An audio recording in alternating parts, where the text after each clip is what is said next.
mental health and all of the devices and all of the different electromagnetic, essentially pollution that's going into our bodies, this radiation that we're absorbing from all of our devices, televisions, computers, all of the Wi-Fi signals that are continually around us, the radio waves, really all of these different wave patterns that we're absorbing into our bodies that has really kind of bombarded the human system and all organic life on planet Earth since the Industrial Revolution. Because again, remember that most of these, well, none of these devices really existed in terms of our biological systems having to interact with all of this bombardment, you know, up until we started getting these technologies. So again, when we look at the rise of mental health issues, mental illness, you know, so many people that are dealing with addictions, drugs and alcohol abuse, we have to kind of question, like, is there a correlation? And again, how can we fix this? Because it's not a particularly good way to live to always be in this cycle of perpetual anxiety and depression and low energy, because you know, that wasn't how it was 200 years ago. People, you know, their systems were robust and people were able to work long days, and I don't think you had the same intensity of these chaotic emotions that was, you know, so pervasive among the populations. Now, we all know that like Prozac and SSRIs and, you know, antidepressants is basically, you know, it's just a predominant thing in all life in North America and really globally as well.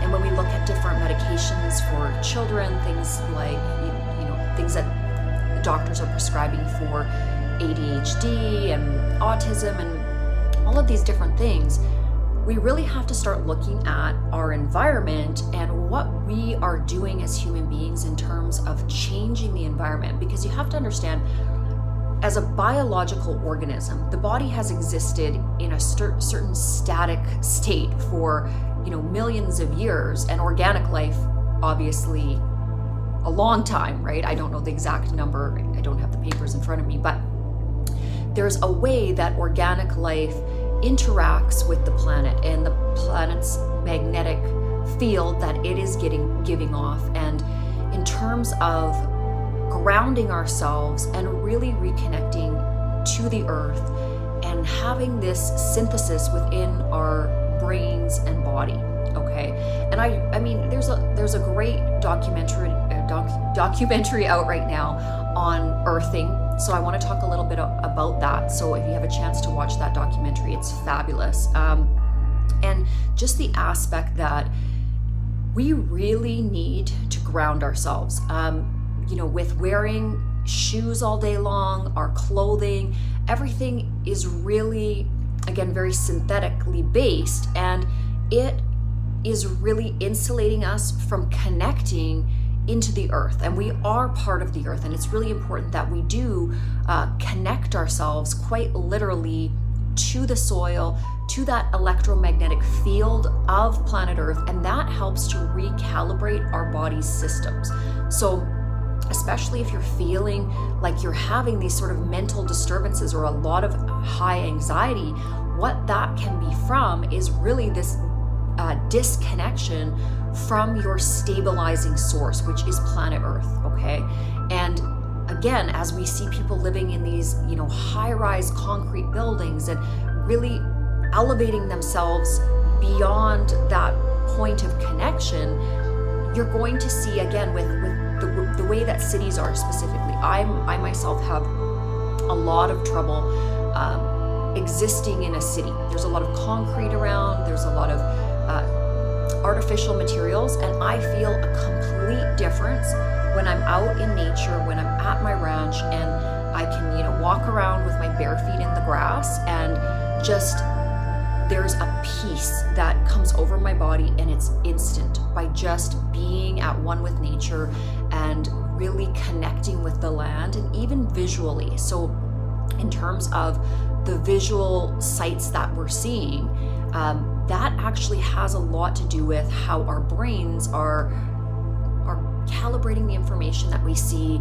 and unifying, everything in terms of our experience. So I can really only give you a really good grasp of my own experience and explain how, and explain my journey with my own mental health. But one of the things that I think is absolutely essential that each and every person should do, and it's a little bit difficult living, in Canada, because we have so many cold months. And again, so we have this seasonal depression that kind of often happens up here in Canada that you don't see with, countries that are more around the equator, because they have, that ability to be out in the sunshine all day long.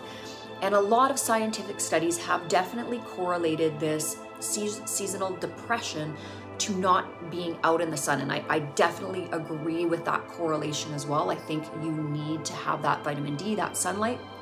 But the other aspect to that is the aspect of grounding. So when there's snow and ice on the ground, it's very difficult for us to access that grounded energy and really connect into the Earth's electromagnetic field, which is so important for all of our rhythms within our bodies, for us to feel really safe and healthy and mentally stable.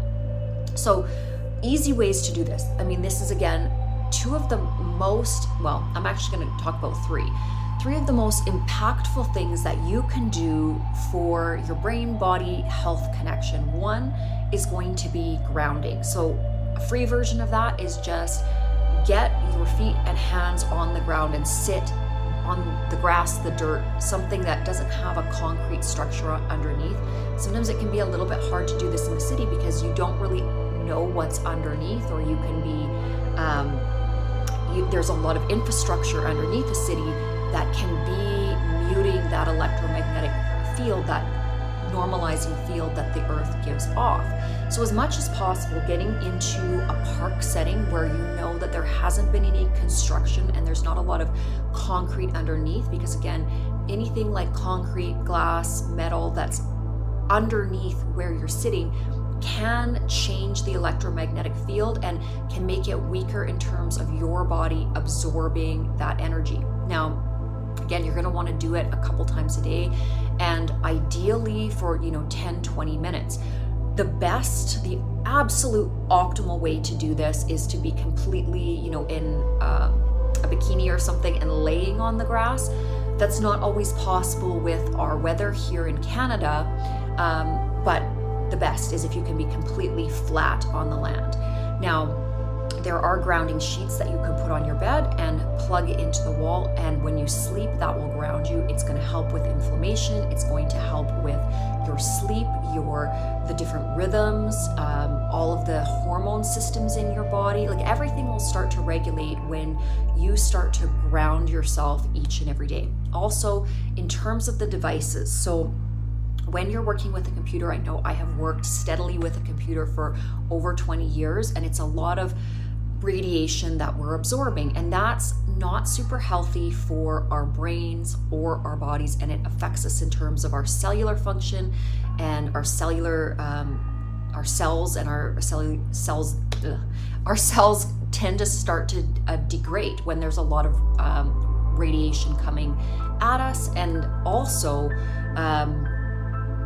just the synthesis of different nutrition and the different chemicals and everything that you need to ingest.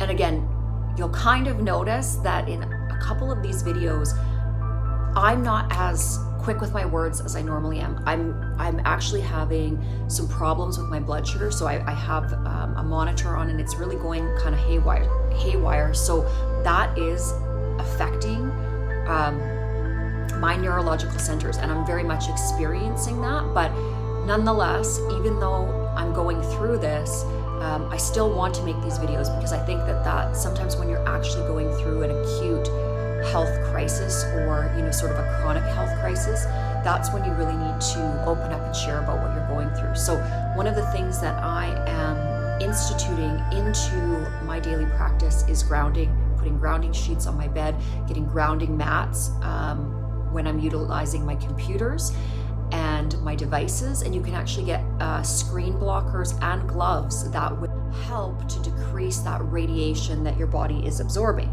And again, I've really started to implement grounding as a practice into my daily life, and I really will be excited to share the results with you guys.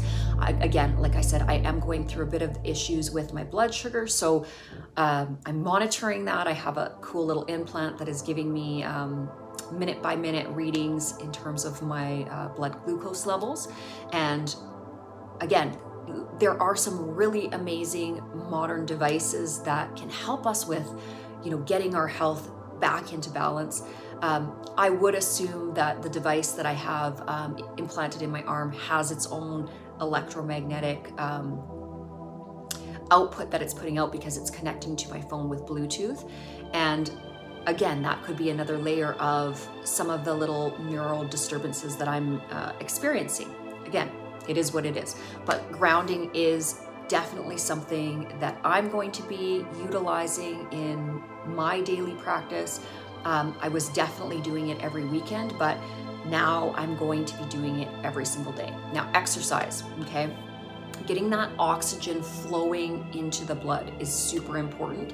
I like to do some sort of vigorous exercise twice a day. So once in the morning to really jumpstart my energy and just get my body and brain flowing for the day. And then something at the end of my day to kind of shake off the stress and the negative energy that I may have accumulated throughout my day. Because again, running several companies, dealing with so many different people, frustrations, customer service, all these different things, it takes a toll on your body. And one thing that one of the practitioners I'm going to see right now was talking to me about is actually the vibration, the natural vibrating rhythm of your cells and your body and all of the oscillations that our bodies naturally have. So when we look in the animal kingdom, or we look at the animal kingdom, the horses that I have on the ranch, or when you look at the dogs and cats and their interactions, they are always like shaking. They always kind of shake off that energy, and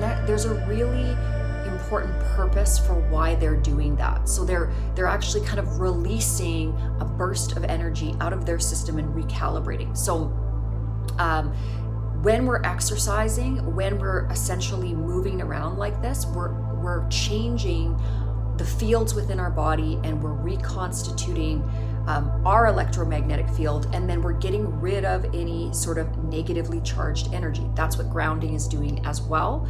It's getting rid of any of that static electricity, that electromagnetic energy that's been stored in the body.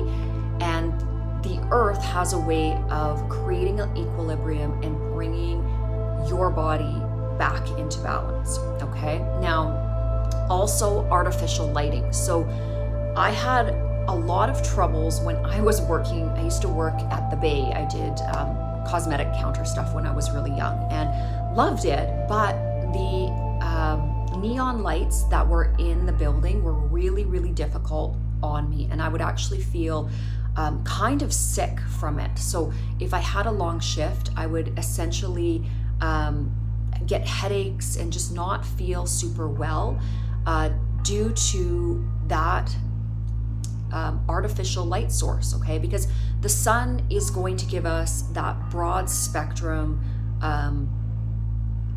photonic light spectrum, right? Like we're absorbing the full spectrum of light naturally. And I'm not gonna really get into the science of it because I'd have to have my notes here and everything else, but it is difficult when we are changing what nature is.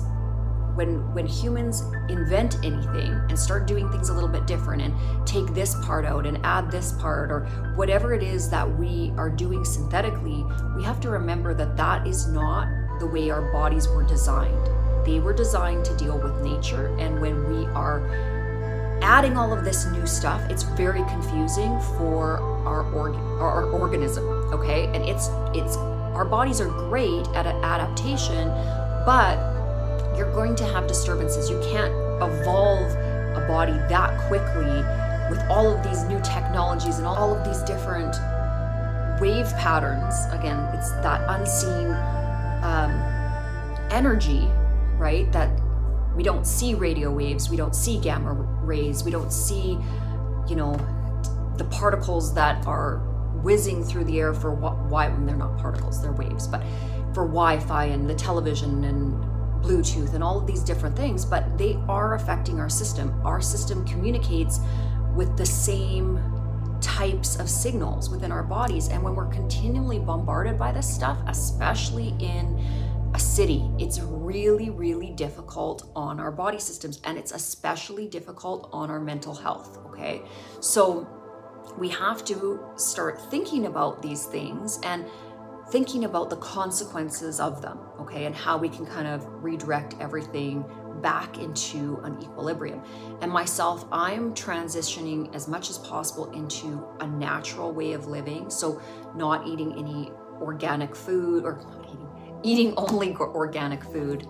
Really, really watching that I'm not putting anything into my body that is synthetic or comes from a can, comes from a box, you know, doesn't have the natural elements to it. Because again, like any kind of food any natural food has living enzymes in it. It's meant to work with your living system. When we are creating all these foods that are essentially dead, they have, you know, they're freeze dried or they're this or that. Yeah, there is nutrients in it, but the living aspect of that food, so that bioavailable energetic source, is no longer really highly present in the food. So we have to think about that. And then there is the issue of, you know, on planet Earth and humans creating these monocrops and really depleting the soils, and then using synthetic fertilizers, and what that does to the vegetables and fruits that we're growing, or the natural world, right? It's not going, none of those foods are going to be as nutrient rich. And I mean, we've known this for a long time, that when they've done studies of modern food, it's just lacking in nutrients. What we would be getting from our farms 150 years ago is not anywhere close to the very lackluster, nutrient deficient fruits and vegetables we're getting from these big monocrops, and it is affecting our health. And one of the things that we're really going to see is the mental health. So it's pretty obvious that there is a mental health crisis in North America. Again, a lot of depression, a lot of anxiety, a lot of addictions to different medications. So stuff that's over the counter, stuff that's coming from the streets. People are self-medicating. People are in trouble and they don't know how to deal with it. And so they're doing the best they can.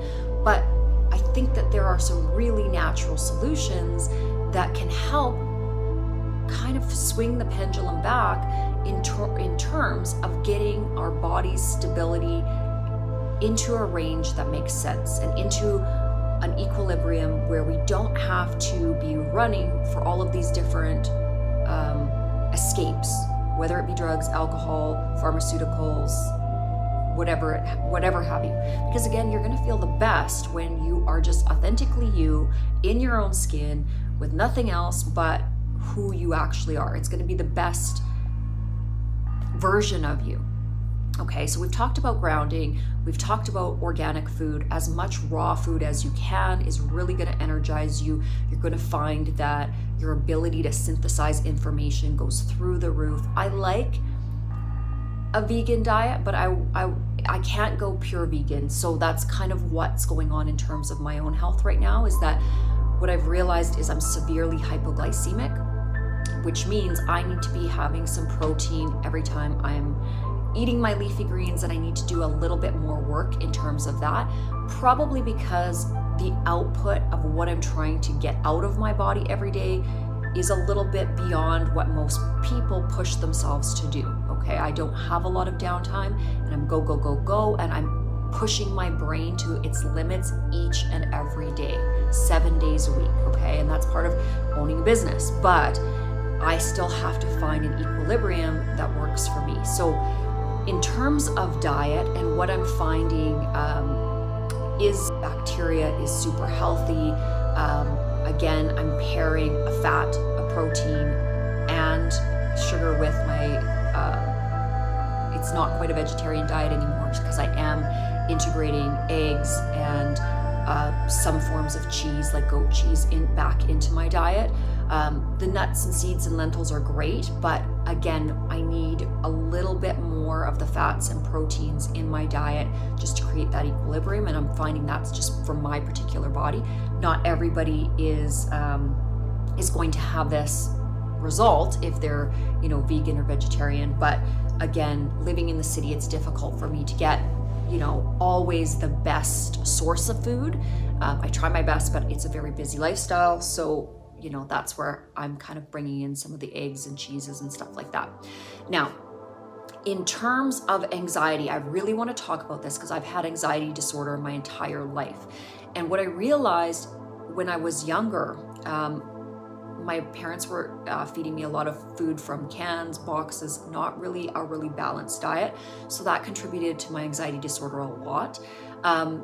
Secondarily, okay, now knowing that I am quite severely hypoglycemic, what I've noticed, because I have this chart that's on my phone that's reading my blood continually, is that when I feel super anxious, I'm actually, you know, really severely hypoglycemic in that moment, okay? And so there's a direct correlation between this anxiety spike and my body feeling very shaky and dizzy and all these things and my blood sugar. Okay, so that's great to know, but there's also now I'm kind of understanding the mechanism of the anxiety to some degree, but then we have to look at the causation to that. Why is the body system not functioning as it should?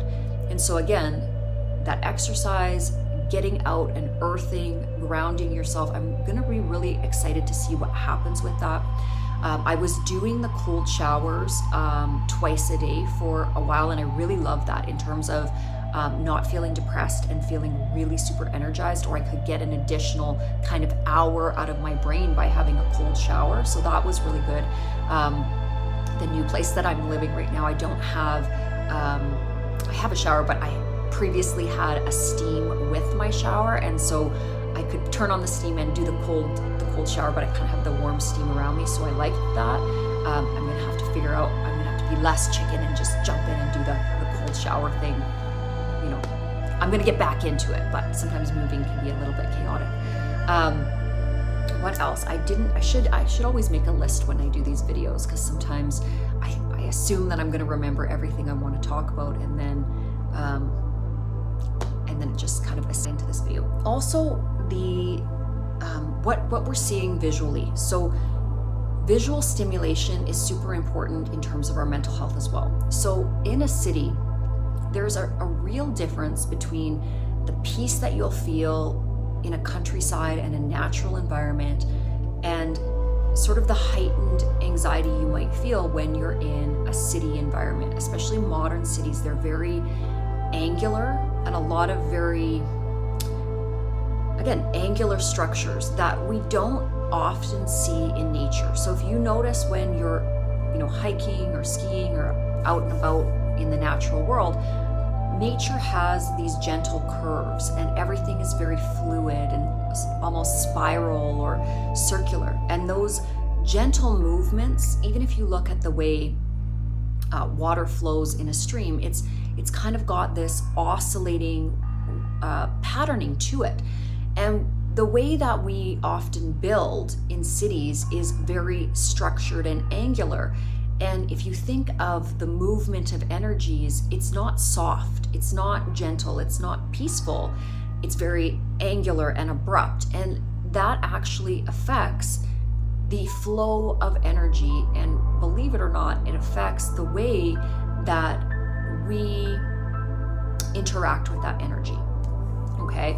And I'm not saying that there's any specific scientific proof of this, but I just know that when I'm out in nature, I feel totally calm as soon as I can see the rolling hills, as soon as I can see that that gentleness of nature and the way that nature is created. And as soon as I am heading back towards a city and all the concrete and all the very angular human structures, I feel almost a sadness or an uneasiness and heightened anxiety. And it's due to the fact that, again, it's not as beautiful. Nature is so incredibly beautiful and rich and well designed, and cities aren't, I mean, there are beautiful areas in the city, but they are kind of chaotic, and buildings jutting out in all sorts of directions, and a lot of heavy concrete and very noisy. I mean, that's another aspect to mental health. Noise pollution. So when we're constantly bombarded with all of these banging sounds and sirens and, you know, really loud cars and honking and ambulances going by, that noise pollution is very chaotic for our central nervous system as well, because we've been trained, like, you know, lab mice, to get a response, okay, a fight or flight response to a siren or some sort of a loud bing or beep or whatever it is. And cities are filled with this chaotic noise pollution, and it's just not, it's not stabilizing to our bodies and our brains and our entire system. So you've got to be aware of these things. And again, as much time as possible that you can get into a serene environment that doesn't have chaotic noises and just has this peaceful equilibrium, it will do so much for your mental health. Also, I suggest you turn off the devices, turn off the TV, turn off the chatter. Again, that continual mental chatter of a television or some sort of device, whether you like it or not, it's calling your brain into action. Even if it's your subconscious, your brain is trying to somehow connect to that dialogue, even transiently. It's not the best thing for mental health, and it's not really great for relaxation. And when we think about the rhythms of our bodies and that sleepiness that we start to feel at dusk, we're really doing ourselves a huge disservice by watching television into late hours of the night, because that radiation from the television screen or a computer screen or a phone, constantly scrolling on social media, it wakes the brain back up. And we have certain cycles within our daily rhythms where we're supposed to secrete different hormones. We're supposed to, you know, as night falls, melatonin is supposed to increase. That will move us gently into our sleep cycle. And in our modern era, we've really disrupted everything about life, okay? We've kind of pushed ourselves into this chaotic 24-hour-a-day existence, but it's not sustainable. And really what we're starting to on in terms of our collective consciousness, like humanity is getting to a point where it is somewhat destabilizing itself. And I think that there needs to be a call to action, especially from the parental communities, to be monitoring how much our kids are getting, you know, sucked into these devices, televisions. I mean, I know it's a simple way to babysit your kids, to give them an iPad or give them a television, but I think that we need to elevate ourselves to a higher level of interpersonal connection with our children. I know I haven't, you know, been blessed with children, but I know that with the kids that I work with in the schools, what they are starving, like the schools that I own, what they're starving for is love and attention. They're starving for that deep connection, that interpersonal connection. And again, this is part of, you know, creating a new earth, a better version, you know, humanity 2.0. We've got to start to have these dialogues, and I know we are. There's lots of amazing YouTubers out there that are talking about these things, a lot of, you know, the scientific community, and this is not new dialogue by any means, but I really want to circle it back to mental health and addictions and start to really get the message out in terms of healing and mental wellness, that I don't think that the solution is always to reach for that bottle of pills. I think the solution is to figure out why we're destabilizing our organism and get back to the things that worked for, you know, hundreds of thousands of years for humanity. And that is, you know, getting back in touch with the earth, getting back in touch with the food, you know, the growth patterns, not worrying so much about profit margins and, you know, the almighty dollar and consumerism, because those things, again, are hurting us. Those are the things that are destroying the fabric of our souls and our, you know, our interconnection with the tricks you can do to help to re-stabilize your mental health, and wishing everybody a